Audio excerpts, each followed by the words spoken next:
Hello friends, welcome to home cooking A to Z.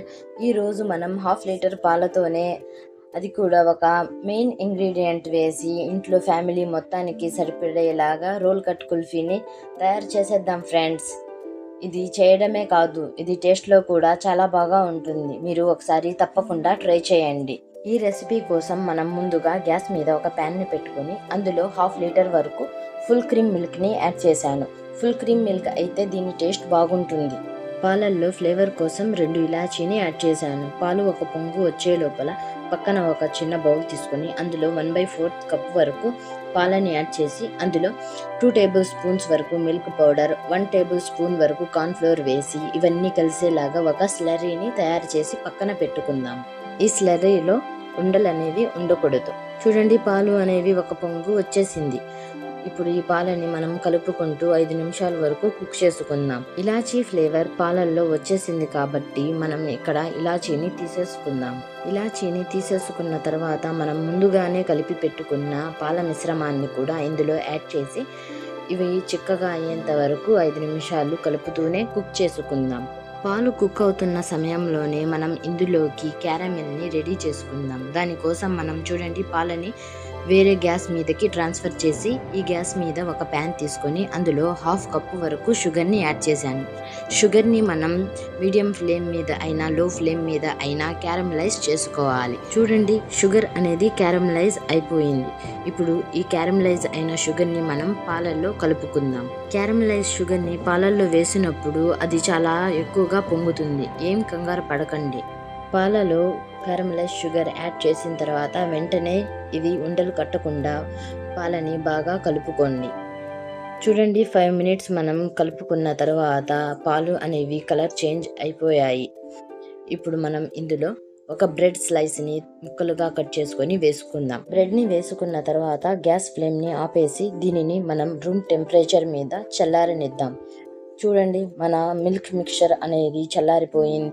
ఈ చల్లారిపోయిన milk మిక్చర్ని మనం ఒక mixie జార్లోకి ట్రాన్స్ఫర్ చేసుకుందాం. ట్రాన్స్ఫర్ చేసుకున్న తర్వాత మనం ఈ మిక్సీ జార్ని 1 నుంచి 2 నిమిషాల వరకు మిక్సీ పట్టుకుందాం. చూడండి, మన కుల్ఫీ మిక్చర్ అనేది రెడీ అయిపోయింది.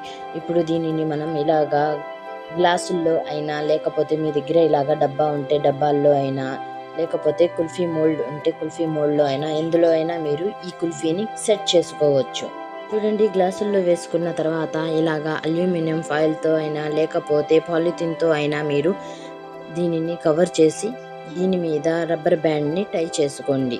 ఇందులో మీకు స్టిక్స్ కావాలంటే వేసుకోండి. నేను ఇక్కడ 2 స్టిక్స్ని మాత్రమే వేశాను.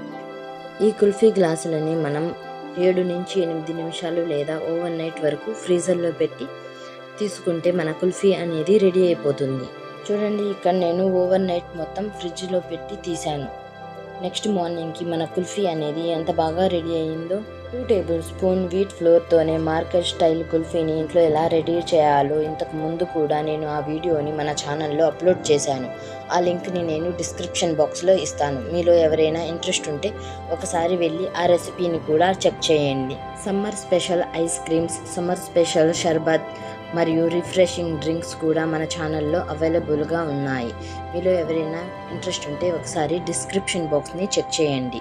నేను ఆ రెసిపీస్ లింక్ని డిస్క్రిప్షన్ బాక్స్లో ఇస్తాను. చూడండి, మన రోల్ కట్ మలాయి కుల్ఫీ అనేది ఎంత పర్ఫెక్ట్గా రెడీ అయ్యిందో. ఇప్పుడు వీటిని సన్నగా కట్ చేసుకున్న పిస్తాతో గార్నిష్ చేసుకుందాం. ఈ వీడియో మీకు నచ్చినట్లయితే లైక్ చేయండి, నచ్చకపోతే డిస్లైక్ చేయండి, నచ్చితే మీ ఫ్రెండ్స్ అండ్ ఫ్యామిలీకి షేర్ చేయండి. ఇలాంటి మరెన్నో రెసిపీస్ కోసం మా channel home cooking A to జెడ్ని సబ్స్క్రైబ్ చేసుకోండి. చూడండి, ఇక్కడ నేను మన రోల్ కట్ మలాయి కుల్ఫీని కట్ చేసి చూపిస్తున్నాను. చూడండి, స్లైసెస్ అనేవి ఎంత బాగా వచ్చాయో. ఫ్రీజర్లో నుంచి తీయంగానే రోల్ కట్ కుల్ఫీ రోల్స్ అనేవి కట్ అవ్వకపోతే మీరు నార్మల్ ఫ్రిడ్జ్లో 1/2 అవర్ లేదా 1 అవర్ వరకు పెట్టి తీసుకుంటే మీకు రోల్స్ అనేవి చాలా బాగా కట్ అవుతాయి. కుల్ఫీ అనేది చాలా సాఫ్ట్గా ఉంటుంది. ఫ్రీజర్లో నుంచి తీయంగానే కుల్ఫీ అనేది చాలా గట్టిగా ఉంటుంది. ఈ విషయం మీరు గుర్తుపెట్టుకోండి. ఈ రెసిపీ నచ్చితే ట్రై చేయండి. నచ్చిందో లేదో ట్రై చేసిన తర్వాత ఎలా కుదిరిందో నాకు కామెంట్ చేయడం మాత్రం మర్చిపోకండి. Thank you for watching.